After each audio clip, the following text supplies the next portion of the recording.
Good morning. Good morning. Welcome back. We're working off off one screen. It's crazy, but hey, we here. We're alive. Well, God is great. Happy to be back. It's the first day of May, which means that it's almost summertime. And really, in North Carolina, in May, it is summertime. We about to start hitting the 80s, mid to high 80-degree days. Um, it's about to be beautiful. I already know it's about to be a great summer. I can feel it. I hope it's about to be a great summer for y'all as well. Hope y'all been putting in the work in this first quarter, and we midway through the second quarter. Hey man, it's just time to go up, go and get it. Right. Welcome back to the Daily Dose. It's May 1st, 2024. This is the number one daily morning mastermind for those trying to elevate and grow in your personal, spiritual, professional, uh, or entrepreneurial life. So we'll hop right into the verse of the week. Boom, Philippians chapter 2, verse 3 through 4. Do nothing out of selfish ambition or vain conceit. Rather, in humility, value others above yourselves, not looking to your own interests, but to each of you to the interests of the others. And once again, this is so important as we are talking about business, as we're talking about growing our business, because when we think about the customer or we're thinking about the client, we're thinking about the audience that we want to serve, then we will begin to put more thought, put more value, and put more effort into the work that we're doing rather than only thinking about ourselves. This is why it's so important whenever you're thinking about the why as it regards to whatever you're doing in life, make sure that it's not solely based on you. Like, of course, we want what we want. Of course, we have uh, needs. Of course, we have things that we're striving for our own self. But it's the purpose of it is to, okay, when I accomplish this, how is this going to be beneficial to somebody else, anybody else, your family member, your friends, whatever the case may be? How is me attaining, reaching this goal or getting this, how will this affect somebody else? Right. And that it goes down, you can narrow this down to the most minuscule thing, but and when you do that, it just helps a lot because you'll start to see that, okay, this probably don't matter. You know what I'm saying? This thing that I might want, it might not be beneficial for me to even have it, right? But it comes with a lot of work. It's not easy to do that because, like I said, we are programmed early, especially in America, at least, uh, to be selfish, right? Or to strive for selfish things, right? I would say not to be necessarily selfish, but to put yourself above others is what we're taught in America to make sure that we are looking out for ourselves, right? But when we look out for other people, when we look out for other people, we still look out for ourselves at the end of the day. So that's the verse of the day for a week, and we'll just hop right into the business topic for the week.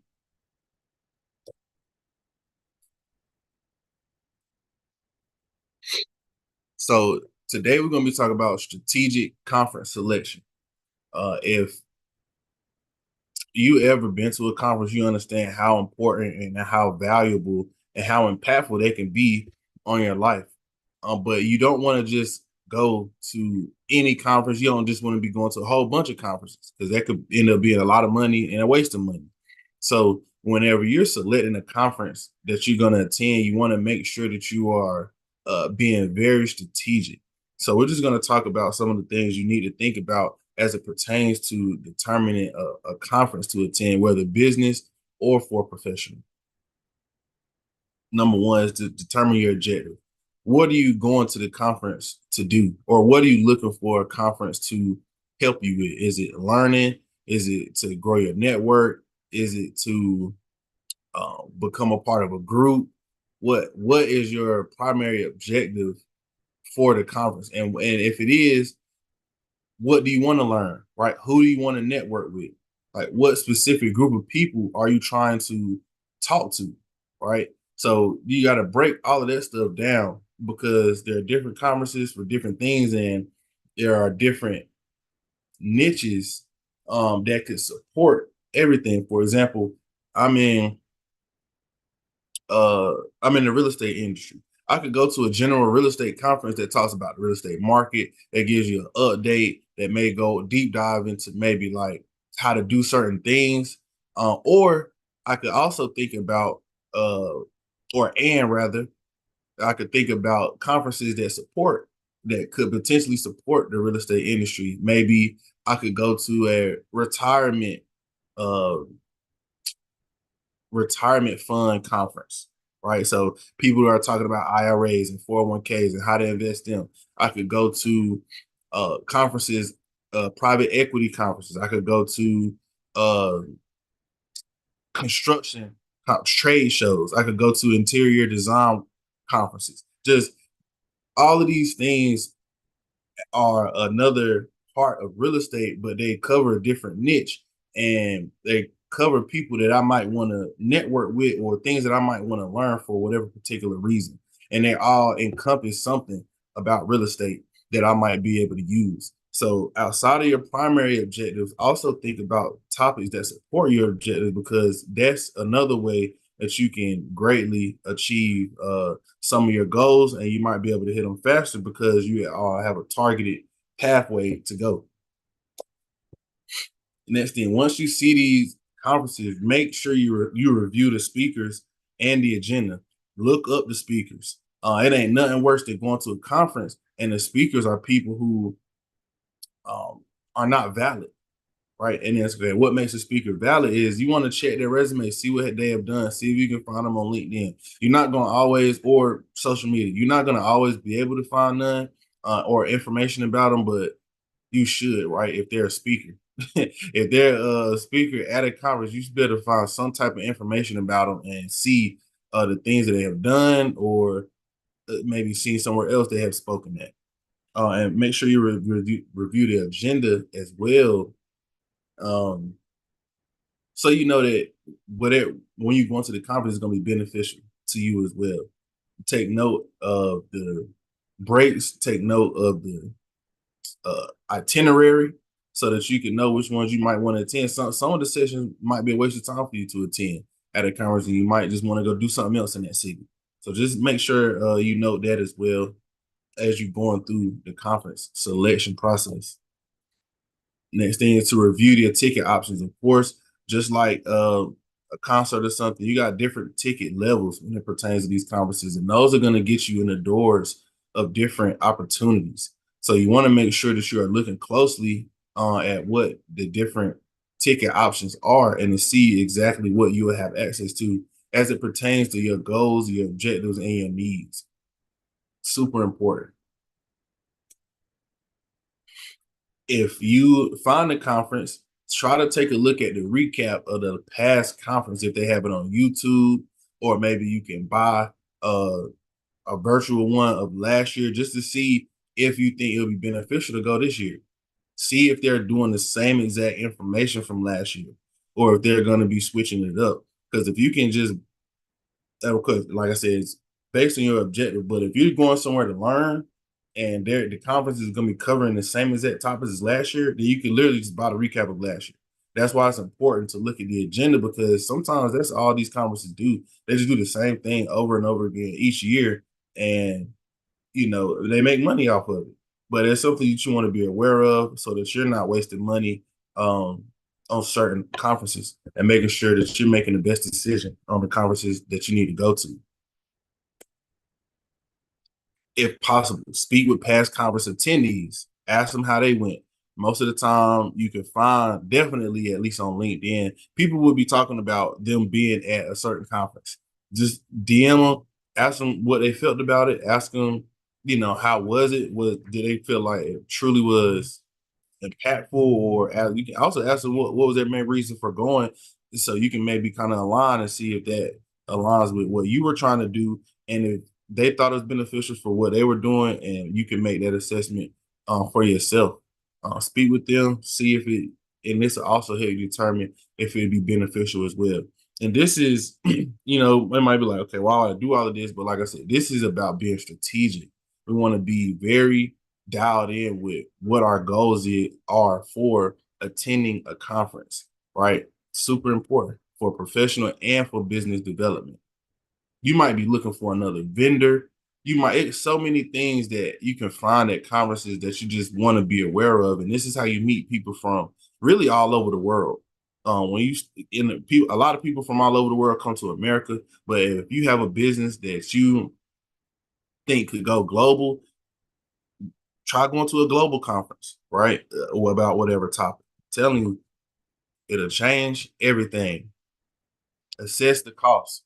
Make sure that you can tie in what you're going to your business industry. Make sure you figured out how you're going to tie that in so you can make that a tax write-off, right? Most of the time it's very simple, but you got to be strategic. If you're going, like, if you have a like if you sell clothes, for example, but you want to make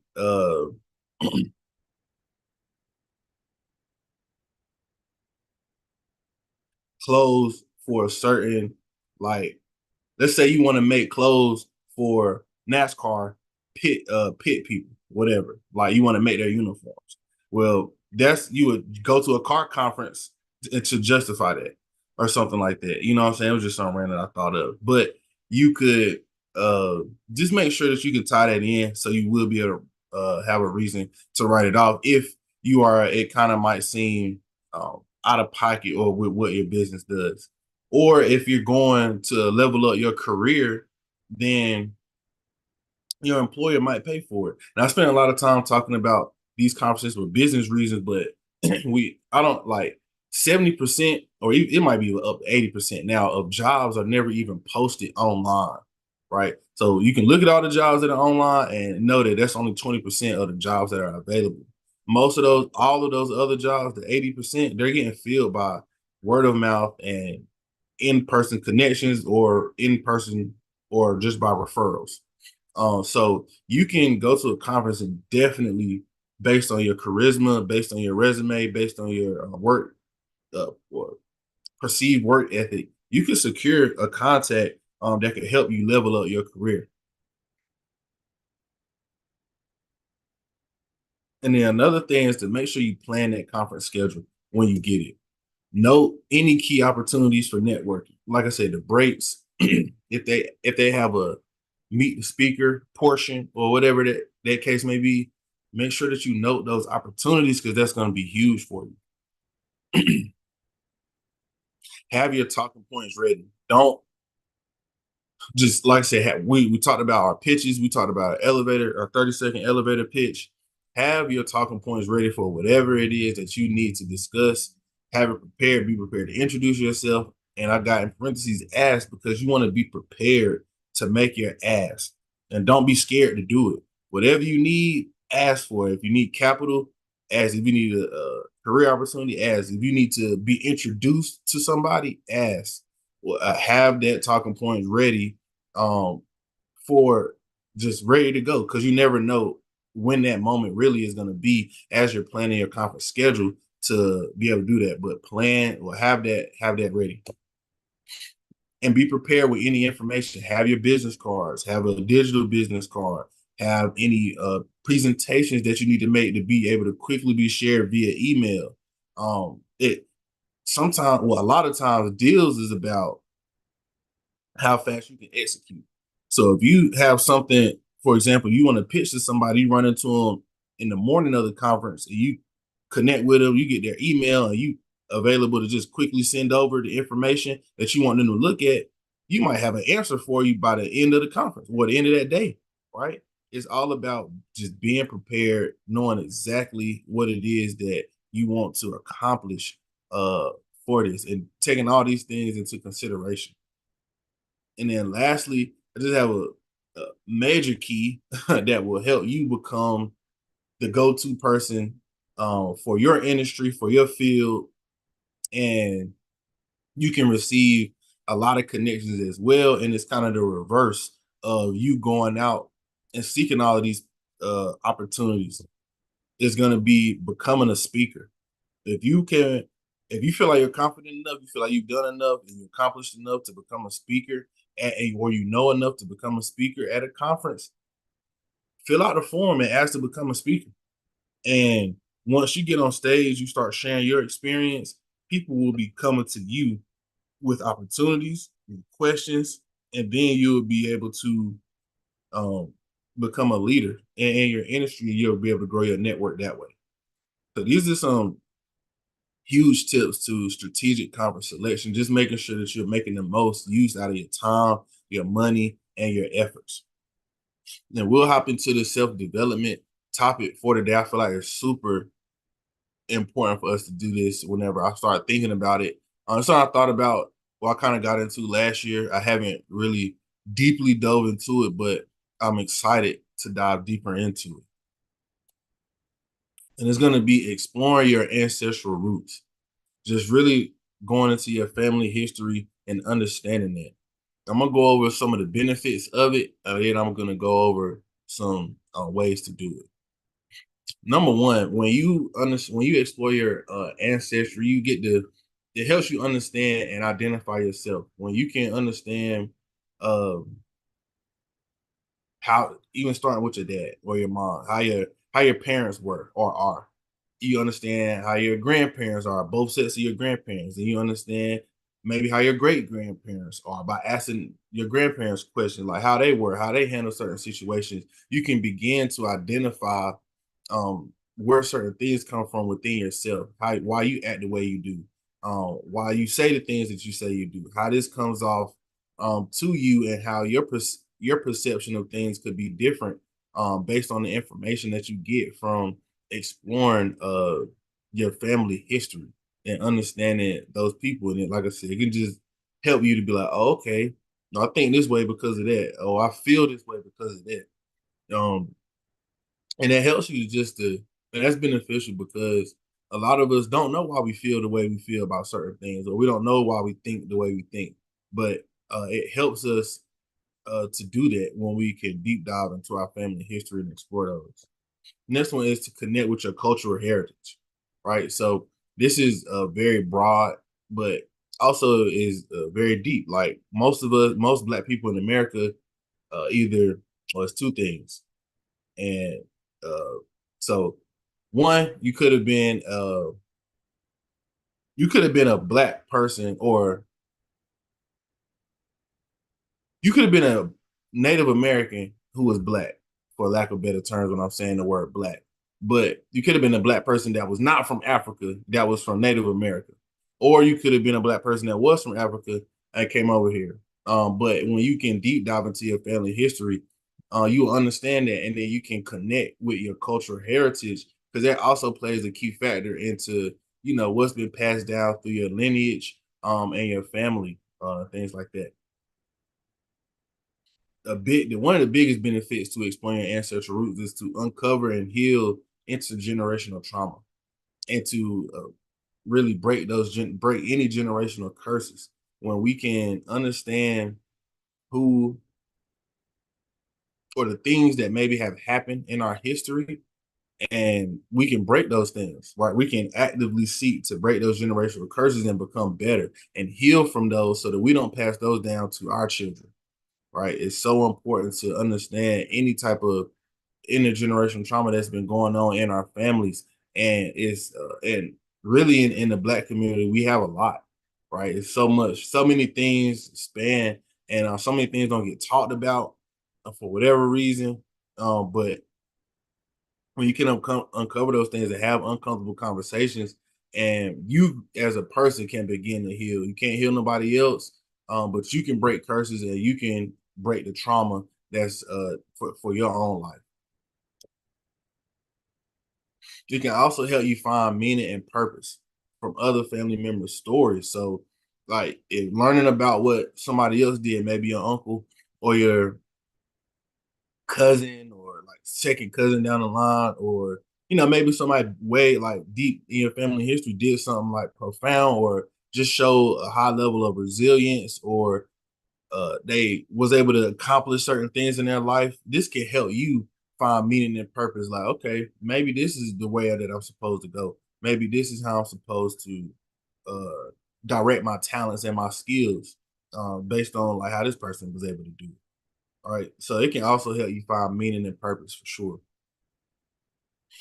And lastly, just exploring your ancestral roots allows you to honor them.